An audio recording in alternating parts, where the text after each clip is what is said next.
Hey y'all, it's Courtney. I am back with another video. So, just a little, before I start, hopefully I will be getting some of my favorite brand in the mail. I talked to one of their representatives, sent her some of my videos, which I was part of their secret type group anyways, where they, like once a month they will send you, like, if you buy a lot of their stuff and you support their stuff a lot. And obviously I've made like 20 videos with using their palettes, and I think I made a whole dedicated video that had like all my You Can Be products. I love this brand. So yeah, I was talking to one of their representatives. Hopefully I will be getting a palette or something in the mail, and I will be able to show that to you guys. Not sure the logistics of it yet, but she messaged me last night, so we shall see. I'm not like some beauty guru. I've got almost 700 subscribers, but that's not even micro influencer status yet. So, just want everybody to know I'm not like, getting in over my head here and thinking I'm something else. That's not what it is. It's just because I have bought a lot of their makeup and they appreciate it. So, and I happen to have a YouTube channel, but that's besides the point. That just is a kind of like an extra thing, is what I'm trying to say. So anyways, today I'm going to be doing my makeup. Washed all my makeup brushes last night, so watched all these bad boys last night, so of course I gotta dirty them up, and not go anywhere. But seriously, today I want to talk about something really important, because I was watching that disgusting, despicable human being yesterday. Yeah, I don't even have to say her name. You already know who I'm talking about. I'm going to try really, really hard not to get the comments shut off on this video, because I want people to be able to speak under this video. And if they get shut off anyways, I will be posting this on Twitter, so that if you guys have your own stories or anything like that, you can tell it, because everybody should tell their own stories about how they're affected by people like this fucking asshole. So if y'all don't know what I'm talking about, yesterday, MFW, Katie Roby, whatever the fuck you want to call this bitch, got a new truck.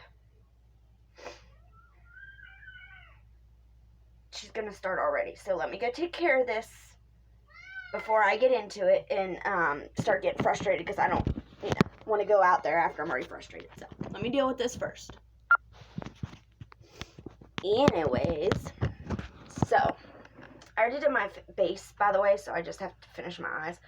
But anyways, so this jackass yesterday buys a new truck. Fine, whatever, buy what I don't care. That's not the point. I don't care that her subscribers bought her truck. I don't care that she gets $10,000 a month. I really don't care. Do I think it's sad that people are paying to watch her kill herself? Well, absolutely. But can I do anything about it? No. So why stress about it? It's pointless. But so this asshole yesterday makes the comment, there will be no drinking and driving in this truck, because I know I'm a horrible human being. Say what you want. I know I'm all ate up. She justified to herself when she had the Jeep by saying that it was okay that she could drink and drive in the Jeep, because it was a 50-50 on whether she would kill somebody if she hit them and get a DUI. So there was a 50-50 chance then. So it was okay to drink and drive, because, it was only 50% chance of killing somebody. But with the truck, she's not doing that. She's not taking the chance, because if she hits somebody, it's 75% chance that she'll kill them. There's only 25% chance that they would live if she hit somebody drunk driving. I shouldn't even said that D word, because now my comments are probably going to get shut off. But what? Excuse me? If there is a 0.001% chance of you hitting somebody and killing them, don't fucking get behind that wheel. People are affected in real life by assholes like you fucking having the audacity to get behind the wheel after they've drank. I don't care if you've had 2 shots. You still got behind the wheel, you still killed somebody, you still deserve prison time just like you murdered somebody because you did. You chose to get behind that wheel. DUI. Fuck a DUI. You deserve prison time if you kill somebody in a drinking and driving accident. And I'm going to tell you my story about how drinking and driving personally affected my life. This was before I was born, but I saw what it did to my mother. I saw what it did to my brother, because my brother was very close with this person. He was just a little kid, but he still loved him. So, this all starts when my mother was a kid. And my mother had a very unfortunate upbringing. Her dad was a raging, I don't know if I can even say this word, drinkaholic. Would chase her around the house with a shotgun. I'm trying to think of words to say so that, because I don't want my comments to get shut off, because everybody needs to be able to share their story, but god dang it, I can't think of words on the fly. You know, words and me don't mix. But he would chase her around the house with that, screaming at her. He would hit her, he would hit her mother, and her mother was in denial. She never stuck up for my mom, and my mom's mom was a wonderful woman. Don't get that twisted. Just like my mother was a wonderful woman, even though she was mentally ill. My mom's mom was a great woman. She just didn't, especially back in those days, women felt like they were trapped. Once they were married and had kids with somebody, they just felt like they had to stay. It didn't matter if they became a drunk. It didn't matter what happened. They felt trapped with that person.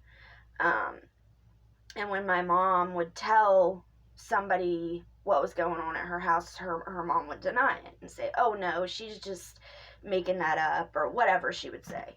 But he would call my mom a fat ass and tell her that nobody would ever love a fat ass like her. So my mom starved herself, like literally drank nothing but Tab. Tab was a thing back then, and would eat butterless popcorn. And that's what she lived on. That's why when my mom met my dad, she weighed literally 100 pounds and had triple D boobs. So they were probably a good 10 or 20 pounds. So he fucked my mom up. I've never met an alcoholic that didn't affect somebody in a negative way. But my mom met my dad, and she got pregnant with my brother, and it's like something switched in him. And once he came to the realization that he was going to be a papa, because that's what we called him. We called him Papa. Well, that's what my brother called him. I didn't. We'll get into that. But yeah, once he found out he was going to be a papa, things just changed, and he no longer wanted to be this raging alcoholic. He didn't want that anymore. He wanted to get clean. He wanted to have a good relationship with my mom and her children, and my mom told him, she was like, I'm not going to allow you around my children drunk the way you did me whenever I was a kid. I will not let you terrorize my children. And so he said he would get clean. And he did. He got sober. And him and my mom, I mean, I don't think you can ever totally forgive somebody that is an abusive alcoholic for your whole childhood. I don't think there was ever a total forgiveness. If there was, I probably wouldn't know this story because she wouldn't have told me. Because she would have totally put it in the past and it wouldn't have mattered. So I know that she didn't totally forgive him, but they did really work on their relationship, and she tried to put it to the past because she saw how hard he was trying to change and be a good grandparent because he wanted to be a part of our lives so badly. So he was a great grandparent to my brother. And then they found out about me. Well, when my mom was pregnant with me, let me find this eyeshadow I'm looking for. So, when my mom was pregnant with me, they kept telling her that there was going to be something, like, extremely wrong with me. To the point where they asked her if she wanted to end the pregnancy. Because I was laying on my side, or I was laying lengthwise instead of up and down. And they would go and turn me. And by the time she'd get down to the parking lot, she said I'd be turned around again. And so they thought that from the way that I was laying, and this was in the 80s, so this might sound stupid today, but for some reason they thought that I was going to be all kinds of retarded. Okay? That's what it is. That's what they thought. That's what they said. That's what they told my mother. So my grandfather prayed for me every night. And it was like his biggest worry in life for the last, 8 months of his life, that he just wanted me to come out okay and be all right. And my mom said he prayed for me every night. And the ironic part is, he was pulling out of the bowling alley where in our town on November 20th, 1989, and he got hit by a drunk driver and killed exactly 1 month before my birthday. My birthday is December 20th. Exactly 1 month before I was born. He got killed by a drunk driver. And just like the ultimate irony that could happen in life, it happened. He tried so hard to clean up his act and become a better man for us kids, and he succeeded. And he was in the process of making up for all the shit that he did to my mom as a kid, and it all got taken away that fast by a drunk driver, which is like the ultimate irony. The ultimate. Because that could have been him killing somebody back in the day. That easily could have been him taking somebody else's father away from them. But it wasn't. It was him being taken away from us. And this ties into the story about the rocking chair, the ghost story that I have. I've told it on my channel before. If you guys are interested in hearing that, let me know. But I just wanted to make it clear to everybody that drunk drivers affect generations of a family. I wasn't even born yet, but I still feel the repercussions because he wanted nothing more but to see me and to know that I was okay, and he never got that chance. And that was like a major loss for my family. Because they all knew how badly he wanted a granddaughter. So when I was born, it was like a happy day, but it was also a very sad day because he didn't get to be there.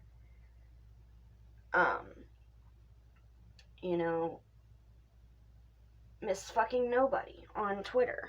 I know a lot of you know her. Her parents were killed by a drunk driver. And, she doesn't get into her personal life very much, but this really affected her. It's tearing her up. And I think that's one of the reasons why she's after Miss fucking Wonderful as much as she is. Because we all see her drunk driving all the time. And that girl's parents were killed by a drunk driver. And Katie goes laughing about drunk driving. Haha, it's such a joke. It's so funny, huh? It's hilarious. Tessa Brown. I didn't know this, but she was on the same post. Her husband was killed by a drunk driver. She was in the hospital for like 4 months after this accident. This shit is not a joke. You know, murdering somebody is not a joke. And I'm sorry, I don't care if it's an accident or not. If you get behind the wheel drunk, that's not an accident to me. That's deliberate. You deliberately got behind that wheel knowing that you could have called an Uber, you could have called somebody. She could call Doug at any fucking time of the night, and that man would get out of bed and come get her fat ass. So, anyways, guys, I hear my thing going off, so it's probably my husband. He's on his lunch hour right now, I think. So I'm going to hop off here. I just wanted to tell my little story about how drunk driving has affected me. I really hope the comments are on. Let me know down in the comment section how it's affected you. And, she should be ashamed of herself. 50-50 compared to 25-75. There's only a 50% chance I'd kill somebody. Only. Like I said, if there's a 1% chance, you don't get behind that fucking wheel. I'll be back tomorrow, y'all, with a better video. I love y'all. I'm frustrated.